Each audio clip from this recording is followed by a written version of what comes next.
Bonjour à tous et bienvenue pour ce temps de partage biblique. Je ne sais pas si vous avez déjà entendu parler de cette ville des États-Unis située dans le comté de Los Angeles, euh, dans l'État de Californie, qui se nomme Saint-Dimas. Alors c'est un nom qui a inspiré de nombreuses œuvres liturgiques et même artistiques, ainsi qu'un célèbre hymne orthodoxe lors du Vendredi Saint, de ce qu'on appelle la Saint Dimas, qui signifie le bon larron. En fait, Saint Dimas symbolise l'espérance du pardon accordé à tout pécheur, repentant bien sûr, même à l'ultime instant de sa vie. On le retrouve aussi dans l'art chrétien où il apparaît à la droite du Christ sur la croix, parfois accueilli au paradis par un ange dans de célèbres œuvres. Alors, pourquoi cette tradition euh, Elle est due à la lecture de l'évangile selon Marc, chapitre 15, 32. Il est dit que ceux qui étaient crucifiés avec lui l'insultaient. Et on le voit au départ, c'est deux brigands qui semblent se joindre aux moqueries des soldats, aux moqueries des gens contre Jésus. Mais quand on lit l'évangile de Luc au chapitre 23, versets 38 à 43, on découvre alors un retournement de situation. L'un des malfaiteurs qui continue d'insulter Jésus, et puis on voit l'autre en revanche, qui le reprend, qui dit que le sort qu'ils ont, c'est ce qu'ils ont mérité. En fait, il reconnaît sa propre faute et il affirme en plus l'innocence de Jésus. Et il poursuit en disant, Jésus, souviens-toi de moi quand tu viendras dans ton royaume. Et Jésus lui répond, aujourd'hui, tu seras avec moi dans le paradis. Et nous voyons que Jésus répond par un présent.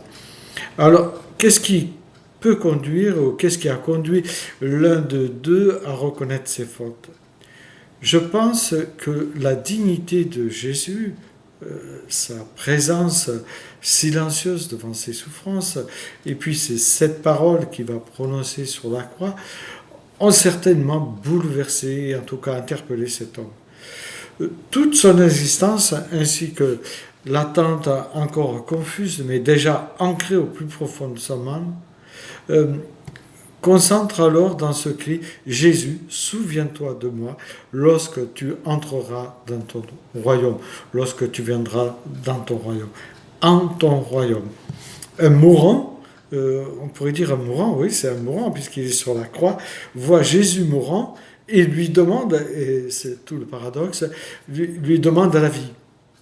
Un crucifié voit Jésus crucifié et lui parle de son royaume, et on peut dire que c'est bizarre et étrange même, pour ne pas dire que c'est divin.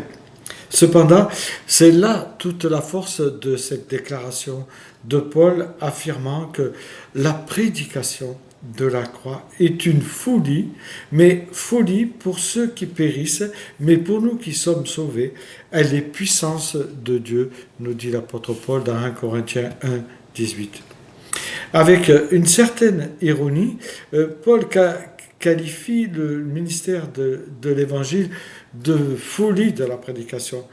Car c'est ainsi, et je le crois aussi, que le monde, dans son aveuglement, nous perçoit et perçoit cet évangile. Puisqu'à travers cette sagesse, le monde n'a pas connu Dieu. En voyant justement cette sagesse, il a plu à Dieu de sauver les croyants au travers de la prédication de la croix. La sagesse du monde n'a pas le pouvoir de sauver qui que ce soit. Au contraire, elle ne fait que, malheureusement, je dirais quelque part, détruire l'œuvre de la bonne nouvelle de cet évangile qui nous est présenté par la grâce. Ce passage nous montre vraiment que la grâce de notre Seigneur est plus que imméritée, elle est sans limite. Elle ne s'arrête pas, elle ne se gagne pas par des efforts, elle ne se gagne pas par des œuvres, elle est un don gratuit de Dieu. Cependant, Lors de la lecture de ce passage, nous pouvons voir que l'auteur nous rappelle que nos choix ont toujours des conséquences.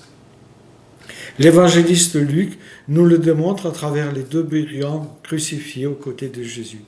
Placés dans la même situation, confrontés à la même souffrance et confrontés aussi au même Sauveur, ils réagissent de manière opposée. L'un s'endurcit et refuse d'ouvrir son cœur, tandis que l'autre se repent, c'est-à-dire reconnaît sa faute et se tourne vers Jésus avec une confiance absolue.